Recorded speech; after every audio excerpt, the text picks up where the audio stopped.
اور ملاقاتوں پر پابندی کے خلاف درخواست پر سماعت اسلام آباد ہائی کورٹ کے جسٹس ارباب محمد طاہر نے کی۔ سپرنٹنڈنٹ اڈیالہ جیل جو یقیناً کہیں اور سے لائن لیتے ہیں، اشارہ مریم نواز کی جانب بھی ہے، لاہور اور پنڈی کی جانب بھی ہے، تو اسد وڑائچ صاحب اسلام آباد ہائی کورٹ میں پیش ہوئے اور بتایا کہ ملاقاتوں کے لیے کئی 100 درخواستیں آ رہی ہیں۔ شیر افضل مروت نے کہا کہ جسٹس سردار اعجاز اسحاق خان کی عدالت میں طے ہو گیا ہے، جس پر سپرنٹنڈنٹ اڈیالہ جیل نے کہا کہ آرڈر یہ ہوا تھا کہ وکلاء کے علاوہ 6 افراد کو ملنے کی اجازت ہوگی۔ میرے پاس 7,000 قیدی ہیں، عدالت نے یومیہ 6 افراد کو ملنے کی اجازت دی، جو ہمارے لیے ممکن نہیں ہے۔ اب کیا عدالت نے تمام 7,000 قیدیوں کے لیے یہ کہا تھا کہ جناب آپ یومیہ 6 افراد کو ملنے کی اجازت دیں؟ ذرا سوچا جانا چاہیے، دیکھا جانا چاہیے عمران خان کو یہ باقی 7,000 قیدیوں کے ساتھ ملوا رہے ہیں، ہائی پروفائل قیدی، غیر آئینی اور غیر قانونی طور پر قید، اور ذرا کمپیرزن کریں کہ لاہور کی جو ہے وہ کوٹ لکھپت جیل کے اندر روزانہ کی بنیاد پر کس کی سالگرہوں کے کیک کاٹے جاتے تھے، ملاقاتیں ہوتی تھی، مرضی کے کھانے گھروں سے آتے تھے، اور کون تھا لاڈلا کہ جس کے اوپر ملاقاتوں کی کسی قسم کی کوئی پابندی نہیں تھی۔ تو شرم کرنی چاہیے پنجاب کی بیوروکریسی کو بھی، اور اسی طرح سے یہ جو جیل خانہ جات کی منسٹری ہے انہیں بھی۔ کیا انہوں نے جو ہے وہ قیامت کے دن انہوں نے جواب دہ نہیں ہونا؟ کیا انہوں نے صرف شریف خاندان کو جواب دہ ہونا ہے؟ کیا آئین اور قانون کے سامنے یہ جواب دہ نہیں ہے کہ جس بیوروکریسی کے اوپر برسہ برس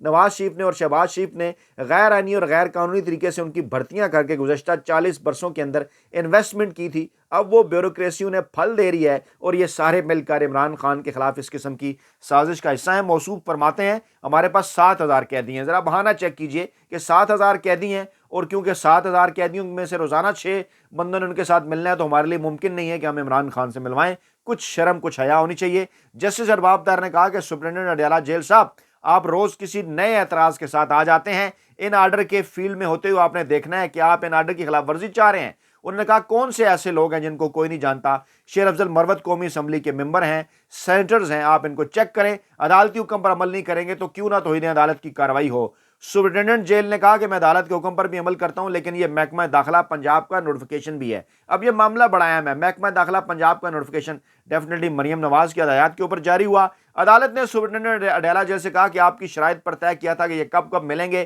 پہلے ہی آپ کے خلاف توہین عدالت کی درخواستیں ہیں۔ بانی پی ٹی آئی سے اڈیالہ جیل میں ملاقات کا میکنزم طے کرنے کا حکم دیتے ہوئے کہا کہ دونوں فریق آج ہی بیٹھیں اور یہ میکنزم طے کریں۔ اس حوالے سے جو لیٹسٹ ڈیولپمنٹ آئے گی وہ بھی جناب آپ کے گوش گزار کریں گے۔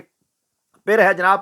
پشاور ہائی کورٹ کا فیصلہ، مخصوص نشستوں سے متعلق سنی اتحاد کونسل کی درخواستیں خارج کر دی گئیں۔ بہت شور سنتے تھے پہلو میں دل کا، جو چیرا تو ایک قطرہ خون نہ نکلا۔ جسٹس اشتیاق ابراہیم کی سربراہی میں 5 رکنی لارجر بینچ تھا، سنی اتحاد کونسل کی مخصوص نشستوں سے متعلق درخواستوں پر سماعت کی، اور سنی اتحاد کونسل کے وکیل بیرسٹر علی ظفر نے عدالت میں دلائل دیے۔ انہوں نے کہا کہ پہلے پی ٹی آئی سے بلے کا نشان لیا گیا، پشاور ہائی کورٹ نے تاریخی فیصلہ دے کر بلہ واپس کر دیا، سپریم کورٹ نے دوبارہ الیکشن کمیشن کے حق میں فیصلہ دے کر بلہ واپس لے لیا۔ سنی اتحاد کونسل رجسٹرڈ پارٹی ہے اور اس کا انتخابی نشان بھی ہے، الیکشن میں حصہ نہ لینا اتنی بڑی بات نہیں، جو ہے وہ بعض اوقات سیاسی جماعتیں انتخابات سے بائیکاٹ کر سکتی ہیں۔ اچھا، اب ایک ہے جناب پارلیمانی پارٹی اور ایک ہے پولیٹیکل پارٹی۔ اب پارلیمانی پارٹی کو الیکشن کمیشن اس فیصلے کے ساتھ مکس کر رہا ہے کہ جناب کیونکہ پارلیمانی پارٹی نہیں ہے سنی اتحاد کونسل، تو انہیں یہ نشستیں نہیں دی جا سکتی، حالانکہ وہاں پر پولیٹیکل پارٹی لکھا ہوا ہے کہ جو پولیٹیکل پارٹی رجسٹر ہو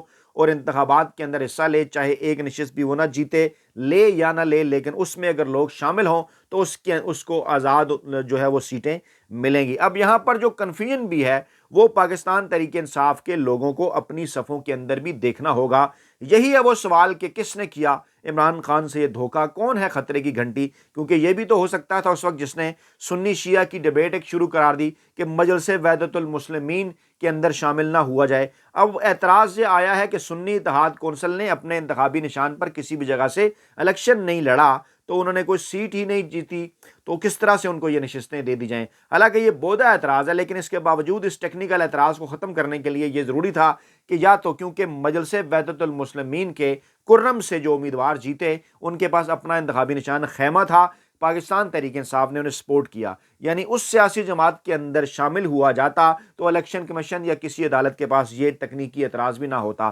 دوسری جانب صاحبزادہ حامد رضا نے جب الیکشن لڑا تو انہیں یہ چاہیے تھا کہ پھر وہ سنی اتحاد کونسل کے نشان پر ہی الیکشن لڑتے اگر پہلے سے یہ پلان تھا کہ بعد میں سنی اتحاد کونسل کے اندر شامل ہونا ہے پاکستان تحریک انصاف کے لوگوں نے، انہوں نے ایک اور آزاد امیدوار کے طور پر ایک انتخابی نشان سے الیکشن لڑا، پاکستان تحریک انصاف کی حمایت سے وہ جیت گئے۔ اگر اپنے انتخابی نشان پر لڑتے تو اس میں بھی جیت جاتے، تو ایسی صورتحال میں یہ ٹیکنیکل اعتراض نہیں بنتا تھا۔ یہ دیکھا جانا چاہیے کہ ان تمام تر چیزوں کے پیچھے پاکستان تحریک انصاف کی صفوں کے اندر بھی وہ جو کہتے ہیں نا کہ ڈانگ ایک پھیرنی ہوگی، دیکھنا ہوگا کہ وکلا کی اتنی بڑی ٹیم ہوتے ہوئے بھی کون ہے جو اس قسم کے غلط مشورے دیتا ہے۔ اور سوال یہی پیدا ہوتا ہے کہ کیا عمران خان کو مافیا ہینڈلرز اور سہولت کاروں کے خلاف یہ جنگ تنہا لڑنا پڑے گی؟ کیونکہ عمران خان تو کھڑا ہے ڈٹ کے، وہ تو بار بار آپ کے لیے پیغام بھجوا رہا ہے کہ آپ نے گھبرانا نہیں ہے کیونکہ ڈٹ کے کھڑا ہے کپتان۔ لیکن ایک معاملہ سمجھ لیجئے کہ یہ آپ کی آئندہ آنے والی نسلوں کی جنگ ہے، آپ کے بچوں کی جنگ ہے۔ آپ نے بھی کھڑا ہونا ہے عمران خان کے ساتھ اور اپنا فیڈ بیک دینا ہے اس پاکستان تحریک انصاف کی قیادت کو، اس وکلا قیادت کو، کہ جناب آپ جو بھی فیصلے کریں پہلے سے تمام تر کنسیکوینسز ان کے اچھی طرح سے نوٹ کر لیں، سوچ لیں اور ایک بہترین مشورہ دے کر اس کے بعد اپنے وکلا کو جو ہے وہ آگے کریں تاکہ اس قسم کی ٹیکنیکل صورتحال بھی پیدا نہ ہو۔ دوسری رائے یہ ہے کہ جو کچھ مرضی کر لیتی پاکستان تحریک انصاف، کیونکہ مافیا ہینڈلرز اور سہولت کار اس کے خلاف ہیں، اگر وہ MWM میں بھی شامل ہو جاتے یا سنی اتحاد کونسل اپنے نشان پر بھی الیکشن لڑ لیتی تو اس کے باوجود پاکستان تحریک انصاف کو یہ مخصوص نشستیں نہیں ملنی تھی۔ ان کا یہ ماننا ہے کہ یہ PTI کی غلط حکمت عملی نہیں، وہ ان کی صحیح حکمت عملی تھی، لیکن کیونکہ مافیا ہینڈلرز اور سہولت کار ایکا کیے بیٹھے ہیں اس لیے یہ نشستیں پاکستان تحریک انصاف کو نہیں دی جانی تھیں۔ بہرحال اس معاملے کو دیکھنا ہوگا۔ دوسری جانب علی امین گنڈا پور کے بعد الیکشن کمیشن کے متعلق سب کو پتا ہے وہ کہاں سے آپریٹ کرتا ہے۔ عمران خان کہہ چکے، army chief general Qamar Javed Bajwa کے کہنے کے اوپر سکندر سلطان راجہ کو لگایا گیا تھا، سب کو اس بات کا اندازہ ہے، اسٹیبلشمنٹ کے احکامات کے اوپر وہ عمل کرتے ہیں۔ بندیال صاحب کے دور میں الیکشن کے لیے تاریخ نہیں آ رہی تھی کیونکہ اسٹیبلشمنٹ نہیں چاہتی تھی، تو سکندر سلطان راجہ صاحب بھی تاریخ نہیں دے رہے تھے، الیکشن کے لیے آگے نہیں آ رہے تھے۔ پنجاب ہو، KP ہو، مرکز ہو، کسی بھی جگہ کے اوپر 90 دنوں کے اندر الیکشن اگر نہیں ہوئے تو ڈیفینیٹلی اسٹیبلشمنٹ کی خواہش تھی، اور اسٹیبلشمنٹ کی یہ خواہش الیکشن کمیشن یعنی سکندر سلطان راجہ صاحب نے پوری کی۔ اب علی امین گنڈا پور کو جب ان کے خلاف کیس لگا دیا گیا، JUI نے کیس دائر کر دیا کہ جناب ان کے احساسات کی انہوں نے غلط بیانی کیا ہے، انہیں بلایا جائے، الیکشن کمیشن نے ڈیٹ بھی فکس کر دی، اور یہ ایک پیغام تھا پاکستانی اسٹیبلشمنٹ کی جانب سے علی امین گنڈا پور کو کہ اگر آپ ہمارے ساتھ ملاقات نہیں کریں گے یا اس حکومت کو آپ تسلیم نہیں کریں گے، اس کے ساتھ مل کر نہیں چلیں گے، تو پھر آپ سے CM شپ جو ہے وہ لی جا سکتی ہے، آپ کو نااہل قرار دیا جا سکتا ہے۔ علی امین گنڈا پور اس دوران عمران خان سے ملاقات کرنا چاہتے تھے، اس نئی ڈیولپمنٹ کے ساتھ ملاقاتیں بند کر دی گئی، انہیں ملاقات نہیں کرنے دی گئی، تو علی امین گنڈا پور کو عمران خان کے قریبی لوگوں کی جانب سے ہی اس بات کا مشورہ دیا گیا کہ آپ شہباز شریف سے ملاقات کر لیں لیکن اپنا موقف وہاں پر واضح انداز میں بیان کر دیں، اس سے پیچھے نہ ہٹیں۔ اب اس کے اوپر انٹرنیشنل میڈیا بھی سٹوریز کر رہا ہے، انٹرنیشنل میڈیا بھی سوالات اٹھا رہا ہے کہ آخرکار کیا وجہ ہے کہ علی امین گنڈا پور جو کہ چند دن پہلے یہ بات کر رہے تھے کہ وہ شہباز شریف کے جعلی مینڈیٹ کو نہیں مانتے، وزیر اعظم شہباز شریف سے ملاقات کے بعد ان کے رویے کے اندر تبدیلی کیوں آئی، اور ان کا یہ جو سافٹ ٹون ہے اس کی کوئی وجہ ہے؟ کیا وجہ ہے؟ کیا اس کی وجہ کسی قسم کی کوئی مجبوری ہے؟ کیونکہ پہلے انہوں نے کہا تھا یہ وزیر اعظم فارم 45 والے نہیں،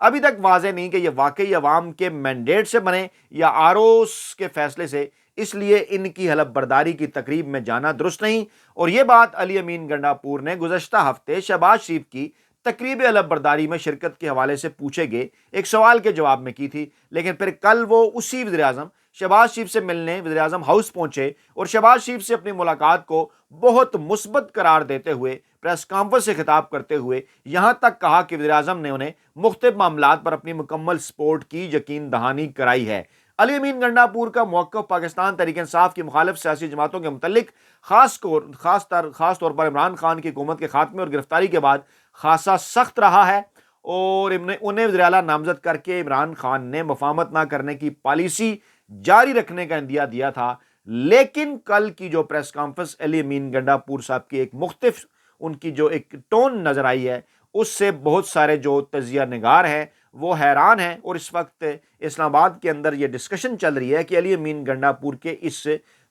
رویے کی بدلتے رویے کی وجوہات کیا ہیں؟ ہمارے ذرائع کا یہ دعویٰ ہے کہ علی امین گنڈاپور عمران خان سے ایک ملاقات کرنا چاہتے ہیں، اور اس ملاقات سے پہلے ان کی اس ملاقات سے جو شہباز شریف سے ہوئی ہے، رویے میں تبدیلی کے حوالے سے کسی بھی رزلٹ کے اوپر جمپ نہیں کرنا چاہیے۔ تمام تر معاملات عمران خان کے نالج میں ہیں، اور دونوں ہی پالیسیز اس وقت پاکستان تحریک انصاف کے اندر چل رہی ہیں، اور اس مرتبہ پاکستان تحریک انصاف زیادہ بہتر انداز میں کر رہی ہے سیاست کے، اسمبلیاں بھی نہیں چھوڑ رہی اور دباؤ بھی بڑھا رہی ہے، اور اسی پالیسی کے تحت انہوں نے ملاقات بھی کی، لیکن پاکستان تحریک انصاف اپنے موقف سے پیچھے نہیں ہٹی۔ اس کے اوپر آپ کی بھی یقینی طور پر رائے کی ضرورت ہے، اپنی رائے ضرور دیجیے گا کمنٹ باکس کے اندر۔ اپنا بہت خیال رکھیے گا، دعاؤں میں یاد رکھیے گا۔ نئی ویڈیو کے ساتھ جلد حاضر ہوں گے، اللہ نے کے بعد۔